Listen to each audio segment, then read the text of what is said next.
की शुरुआत इस वक्त की बड़ी खबर से। पुलवामा हमले के बाद केंद्र सरकार ने बड़ा फैसला किया है। केंद्र सरकार के फैसले के मुताबिक अब जम्मू से श्रीनगर जाने वाले जवानों को हवाई मार्ग से जाने की सहूलियत मिल गई है। सीआरपीएफ, बीएसएफ, आईटीबीपी और एसएसबी सभी सुरक्षा बलों के जवानों को यह सुविधा दी जाएगी। पुलवामा अटैक के बाद इस बात को लेकर लगातार जोर शोर से उठाया जा रहा था कि हवाई मार्ग से जवानों को क्यों नहीं भेजा गया। ड्यूटी तबादले वाले जवान भी हवाई मार्ग से जाएंगे, यह सुविधा उनको मिलेगी। पुलवामा अटैक के बाद केंद्र सरकार की ओर से यह बड़ा फैसला किया गया है। जितने भी सुरक्षा बल के जवान हैं सभी को यह सुविधा, यह सहूलियत मुहैया कराई जाएगी।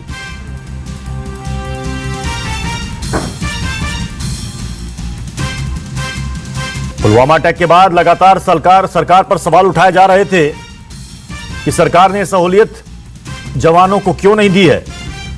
हालांकि गृह मंत्रालय की तरफ से इसका खंडन भी आया था कि ऐसे आरोप निराधार हैं। हमारे पास किसी तरह का ऐसा कोई लेटर सीआरपीएफ टीम की तरफ से नहीं आया था कि जम्मू से श्रीनगर जाने के लिए जवानों को हवाई मार्ग से आने की सहूलियत दी जाए। और गृह मंत्रालय ने यह भी कहा था कि उनको ये सुविधाएं दी जा रही हैं पहले से ज्यादा, बल्कि सरकार ने बढ़ा दी हैं। अर्धसैनिक बलों के जवान श्रीनगर आने जाने के लिए हवाई सफर कर सकेंगे। ये बड़ी बात है क्या, वो आपको बता रहे हैं। हमारे साथ दो संवाददाता इस वक्त जुड़ चुके हैं, अमित कुमार दिल्ली से और आशीष सुहाब श्रीनगर से इस वक्त हमारे साथ जुड़ चुके हैं। अमित, सबसे पहले मैं आपके पास आना चाहूंगा, इसे क्या माना जाए कि ये सुविधा पुलवामा अटैक के बाद पहली बार सैनिकों को मिली है? क्योंकि गृह मंत्रालय ने कहा था कि जो खबरें मीडिया में चल रही हैं ये गलत है, कि सीआरपीएफ ने हमारे पास ऐसी दरखास्त की थी कि हमें सुविधा मुहैया कराया जाए एयरलिफ्ट की या हवाई मार्ग से जाने की। हालांकि ये सुविधा 1 जनवरी 2018 से लेकर जुलाई तक तो पहले से थी, बाद में कुछ महीनों के लिए रोक दी गई थी। अमित,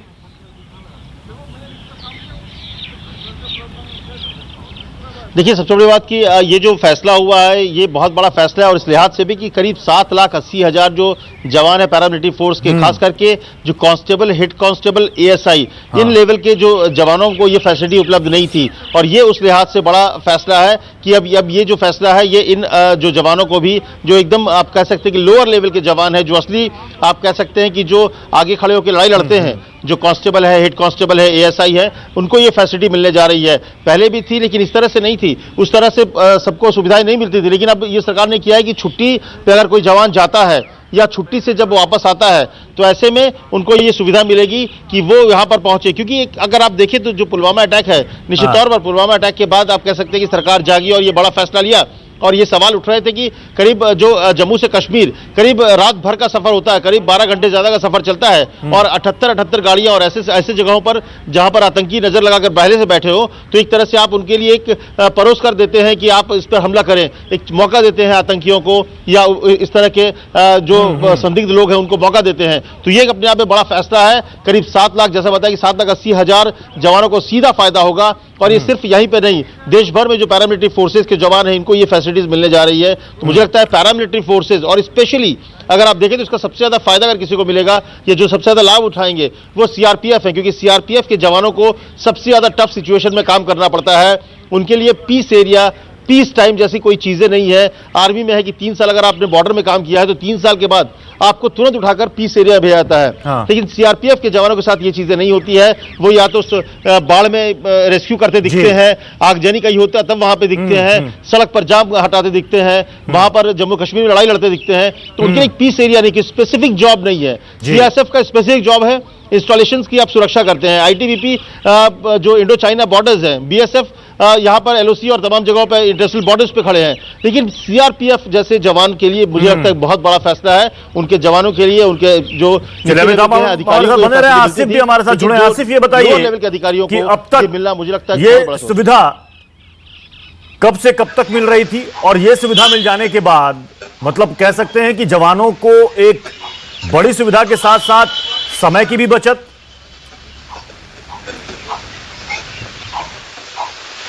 आसिफ जी बिल्कुल प्रत्युष, काफी अहम फैसला सामने आया है। जी बिल्कुल प्रतीश, वही बता रहा था मैं कि काफी अहम फैसला सामने आया है। और कल भी जब हमने सीआरपीएफ के उन जवानों से बात की थी जो इस कॉन्वॉय का हिस्सा था, जिन पे पुलवामा में ये हमला हुआ, तो उन्होंने भी ये मांग उस समय हमारे सामने दोहराई कि जल्द से जल्द केंद्र सरकार की तरफ से इस तरह का कोई फैसला सामने आना चाहिए। अभी तक जो एंटाइटलमेंट थी, जिनको ये सुविधा मिलती थी, वो केवल अफसर और दूसरे जो बड़े अधिकारी थे उनको मिलती थी, लेकिन जो हेड कांस्टेबल और लोअर रैंक जवान थे उन्हें यह फैसिलिटी नहीं मिलती थी। उनकी जो कॉन्वॉय है वो इसी तरह से रास्ते से जाती थी।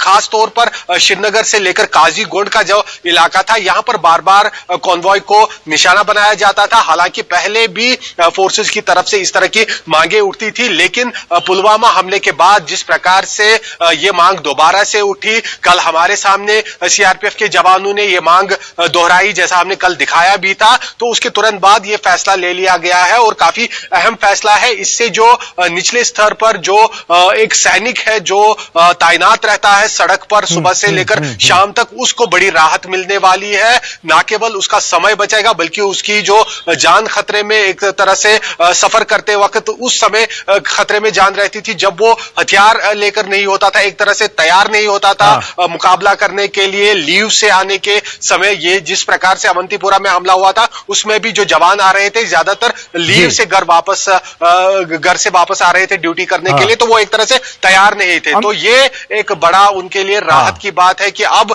जब वो घर छुट्टी जाएंगे या छुट्टी से वापस आएंगे, तब वो हवाई सफर कर सकते हैं, उन्हें खतरा मोड़ नहीं लेना होगा सफर के दौरान। जी प्रतीश। अमित, हालांकि गृह मंत्रालय की तरफ से यह कहा गया था कि जो खबरें चल रही हैं कि हमने इजाजत नहीं दी, वो खबरें गलत है।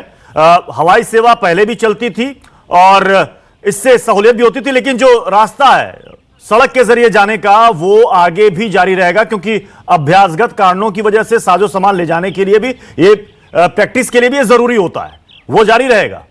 तो ये सुविधा क्या माने, जैसे घर में कोई जवान छुट्टी से लौट रहा है, अगर कहीं फंस गया है, वहां से निकलना सड़क यातायात के जरिए मुश्किल है, तो हवाई मार्ग का इस्तेमाल हो सकता है।